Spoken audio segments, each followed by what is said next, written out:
What's up, everybody? It's me again, and it's time to lean in, bitch.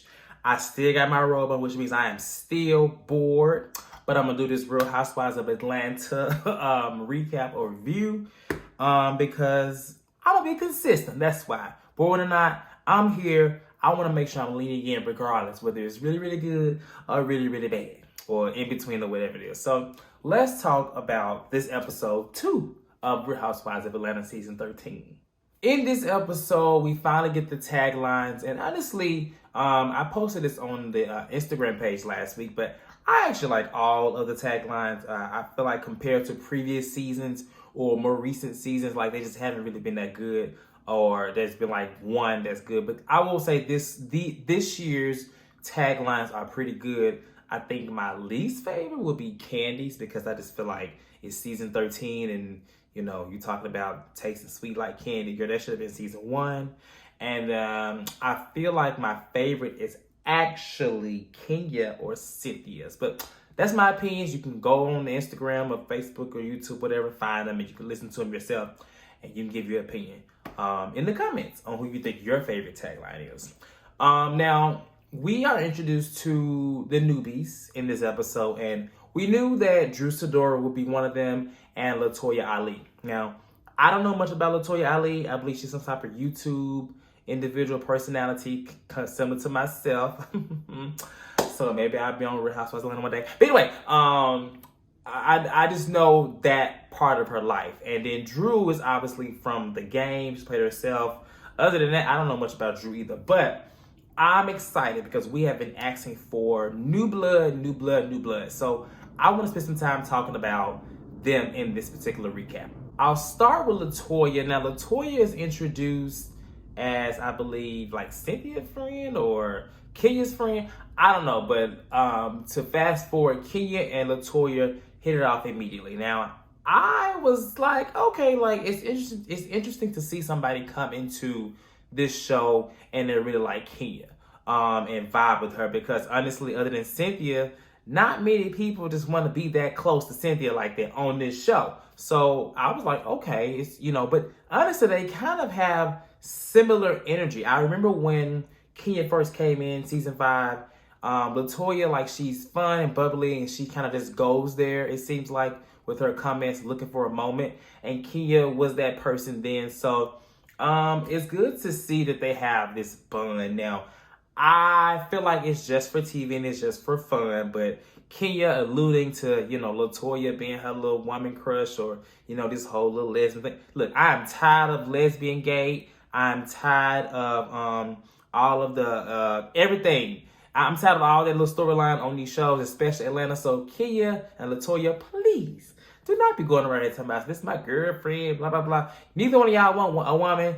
Neither one of y'all would probably ever better handle being with a woman, so stop it, okay? Now, in this episode, Latoya, like I said, she comes off as a little strong, in my opinion. Between her and Drew, she kind of gets the thirsty edit. And I just feel like she's just like, oh, I'm on TV now, like, I didn't like the little mean girl comments in this episode when she was like, is that a pet or a dog on Drew's head? Because I'm just like, okay, like, you don't know her. And I don't really like individuals that are that catty and mean when they first meet somebody. Like, that's like the worst thing to me. So I will say I'm side-eyeing her at this moment. But the conversation between her and Drew, well, let's talk about Drew. So Drew, I like her entry. She obviously got the peach. You know, allegedly, Latoya was about to get a peach as well, but I think something about her ex-husband or separated husband or whatever didn't want the kids and their life on there, and that's obviously a very important thing on this show. So Drew got the peach, Latoya doesn't. But their interaction to both the new girls, I just feel like usually we see the new girls, they kind of bond. But clearly, you know, Latoya is giving her this nasty look and kind of like, oh, what's that on her head, being a mean girl? I don't like that mean girl stuff, as I said. So that didn't really sit well with me. But Drew, I like Drew.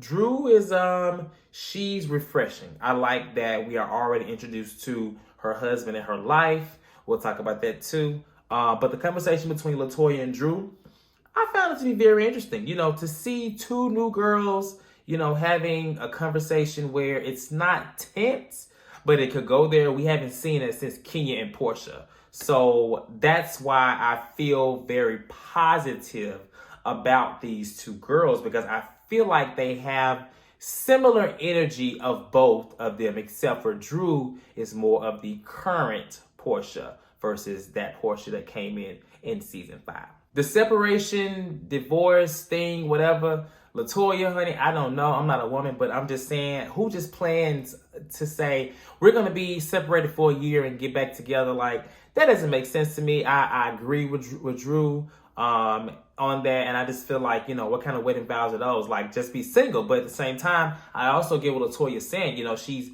basically, what woman wants to sit around and be separated? Because they say that men gonna be doing what they want to do. So I guess women feel like they should do what they want to do too. So I get both sides, but I side more with Drew on this, because like, ain't nobody finna sit here and wait. When people separate, usually, and I'm just saying usually, ain't no coming back together. At least not for no year. But overall, I like Latoya. I can't wait to see what she does on this show thus far. She seems she's going to bring a lot of new energy. I just hope she's not stuck up under King's ass, because that's never a good place to be. Let's talk a little bit about Candy and Riley. Riley's all grown up. She got a new nose. She got a new, a Porsche, some kind of car. She's graduating. Now, as I mentioned last week, I feel like she's grown. And I like that she's speaking in complete sentences. She's like really become less of a mute than what she used to be. But the issue that I'm seeing now is that she is so spoiled. It's very clear that she's been spoiled.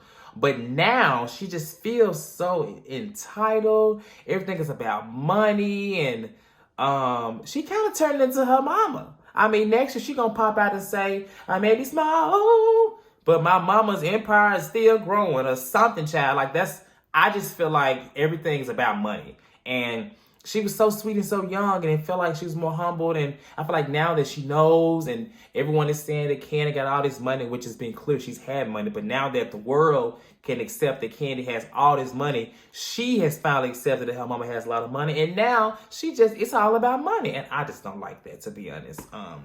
So I hope it doesn't spoil, as in like spoil her riding, because she has a big future to go. She has ambition. She has aspirations to do more than just be up under her mom. But child, the way she act, I feel like she gonna be relying on her mom until she can't rely on her mom no more. I think I enjoyed it when she talked a little less. Drew Sidora, as I said, I love her. But I want to talk about her and her husband. Now, her husband, Ralph, or is that his name, I think? He's a very attractive guy. But he's also an asshole. And I'm not saying that because he's just a bad person, but it seems like he has difficulty speaking to Drew in the proper way. Clearly, their mom lives with them, so I know that's very stressful to have your mom live in the house. But Drew and Ralph's relationship, they were together apparently 6 months, and then they got married. And so in this particular episode, they're talking about how she is ready to have a wedding. I guess they didn't have a big wedding, but at this point, my understanding of their relationship, they're just getting to know each other. And when I say that, why I say that is because they got married so fast. They spent all this time, because the arguments that they're having right now, it just don't make sense. Like, you at your anniversary, and the first question you want to ask is, what are some issues that we're facing? You should be talking about the happy moments. You should be talking about things that are great and positive. She already said that last year was a bad anniversary. And then this year is clearly going to turn bad. So I just don't get it. He's just interesting. And I'm surprised the type of person that she is, she enables it a little bit. But, I don't know. So the conversation about her and him going away for 3 days, I think that's some bull. Child, I don't care. Listen, we are married. Where did you go? There should be no in between. There should be no if and buts or anything. Where did you go? We married. You owe that to me because we married. Period. He kind of danced around it, and it kind of went to her walking off, and I kind of felt bad for her. But child, at the end of the day, This isn't the first time this happened. She been with this man 6.5 years, okay? That is not a short period of time. And girl, this has been happening. So, I'm not telling you to leave, but at this point, that conversation didn't make you bad. Didn't make you mad like that. It just couldn't have. I was also confused on why she had all that makeup on at the table. And the makeup wasn't really that good to me. It was a lot of makeup to be at the table. And just to touch back on their relationship, they seem like a very simple and kind of, I don't want to say it, but I'm going to say it, boring couple. Just because it's their anniversary and all they had was a chef that made this little basic meal and they sit at the table just looking regular. There's nothing wrong with simplicity, but I just feel like television wise and it's your anniversary, it should have been more. You should have not been in the living room at your table that you sit at every day. That's just my opinion. But hopefully Ralph, if that's his name, hopefully he, as in her husband, can kind of win us over, because I feel like people ain't liking him too much. He don't seem like he is a great, respectful man. Not saying he just cussing her out, but it seemed like he just kind of, he just seemed a little off to me. I do want to mention that Drew's mom, she look a little crazy. I feel like she may be the one that really gets in Ralph's ass when Drew can't. So I can't wait to see more of her, because that one little clip, I was like, ooh, child, mama. So that's all that I got from the episode. I just really feel like they need to pick up. Until then, I'm not putting on no clothes, as I said. And where is Portia? Like, why is Portia not being filming with the girls? I know she with her mom and she'd been to jail, but no, I mean, that's great. We want to see her with the girls. So I can't wait till next week to see her with Tanya and her sister. It seems like things will liven up next week. So that's when I'll put on some clothes. Until then, I'm about to lean out. Make sure y'all like, subscribe, comment, all things to lean. And I'll see y'all later.